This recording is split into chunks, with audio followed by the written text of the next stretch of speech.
स्वागत छ हजुरहरुलाई मेरो नयाँ भिडियोमा। नमस्कार, म युनेश कुमार। मेरो घर चाहिँ भरतपुर 18 चितवन हो हैन। अनि देख्न सक्नुहुन्छ मेरो घर हो यो चाहिँ। अहिले चाहिँ म कहाँ छु त तपाईहरुलाई थाहा छैन होला। म चाहिँ अहिले गाउँ आएको छु विशेष कारणले हैन। तर के कारण हो भने चाहिँ हजुरहरुलाई म भोलि देखाउँछु हैन। भोलि चाहिँ मेरो मेन कार्य हो। म भोलिको कार्यको लागि गाउँ आएको छु हैन। अब भोलि के कार्य गरिन्छ अब त्यो सबै हजुरहरुलाई मेरो यो भिडियो मार्फत देखाउँछु हैन। अब त्यही नै हो। म गाउँ आउनुको मेन रिजन भनेको टुमरो भोलिको दिन हो। भोलिको दिनको लागि म आज आएको छु यहाँ। अब यो चाहिँ मेरो घर, पहिला जन्मेको घर हैन, देख्न सक्नुहुन्छ। त्यो चाहिँ मेरो साथी हो, त्यहाँ बसिरहेको छ।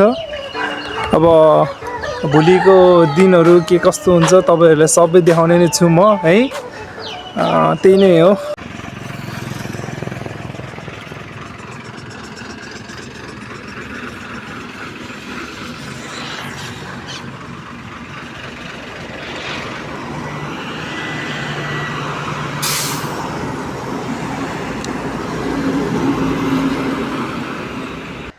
म चाहिँ गाउँको पुलमा आइपुगिसकेँ हैन। अब गाउँ आउँदाखेरि यस्तै भयो।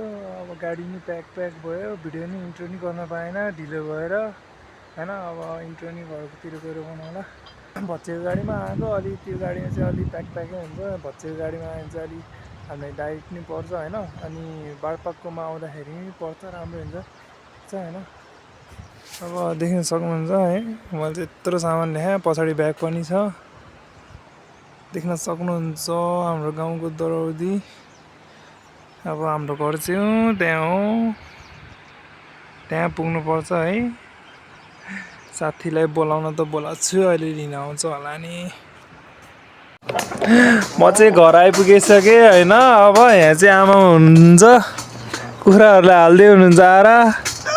यो चाहिँ मेरो साथी। के छ साथी? एकदम ठिक छ। के हो तिलमा मेरो बुवा चाहिँ अब भुरेल बनाउँदै हुनुहुन्छ। यसले चाहिँ नारायणीमा लगेर चप्प माछा मार्ने। यहाँ चाहिँ दरौदी छ, नारायणी छैन। यो चाहिँ मेरो ठुलो बुवाको घर।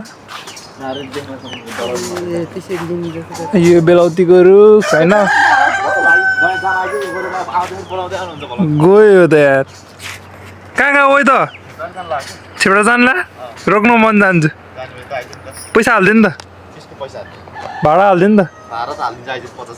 ओए ल ल ल जाऊँ ल। म गाउँ आउनुको रिजन चाहिँ अब तपाईहरुलाई भनेको छैन अहिलेसम्म हैन। अब म गाउँ आउनुको मेन रिजन भनेको चाहिँ अब भोलि हो। भोलि थाहा हुन्छ तपाईहरुलाई, सबैलाई म देखाउने नै छु है।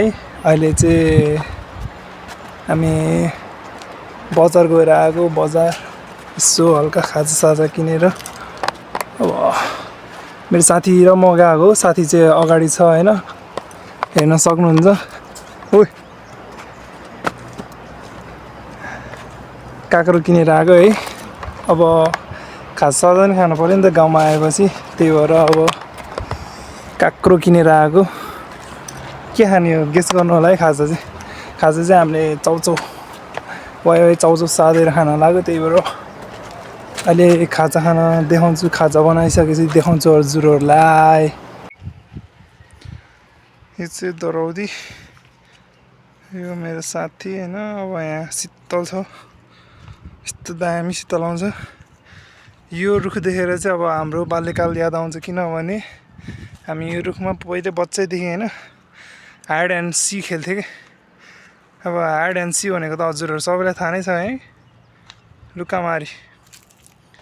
योमा चाहिँ हामी लुकामारी धेरै खेल्थ्यौं हैन। यो अब लगायत अब हामी धेरै मान्छेहरु थियौं। अहिले त को कता पुगिसक्यो हैन। अब यसको दाइ विदेश पुगिसक्यो, मेरो दाइ विदेश, विपिन विदेश। सबैलाई मिस गर्छौं। यो भनेको चाहिँ हाम्रो एकदम बच्चा बेलाको एउटा के हो, निशानी नै भनौं न। धेरै कुराहरु जोडिएको छ के यो रुखमा चाहिँ। हाम्रो घर चाहिँ यतापट्टि हो, त्यही नै हो। अब यता माथि डाँडातिर गयो भने चाहिँ गोर्खा देखिन्छ हैन। सब छेक्क्याएर छ अहिले चाहिँ। ल ठिक छ। डिस्प्ले पनि फेरि हुँ? यही मोबाइल बनाएर आएको है बजार गएर यो मोबाइलको डिस्प्ले होइन सिसा मात्रै फेरि होला फाइनल्ली हाम्रो खाजा चाहिँ रेडी भइसक्यो होइन यो चाहिँ वाइवाई साधेको तर मिठो नि भयो कि भएन मिठै भएन जस्तो हो यसले बनाएको हो चाउचाउ अब खानुपर्छ ल हेलो पुन्डु आऊ लुसी आऊ कस्तो दामी है हेर्नु न देख्न सक्नुहुन्छ कस्तो दामी के कुकुरहरू हेर फुर्केर सुत्यो सुत्यो सुत्यो पुन्डु आऊ जाने कस्तो दामी है गाइज हेर्नु न लुसी लुसी लुसी राम्रो रहेछ लुसी लुसी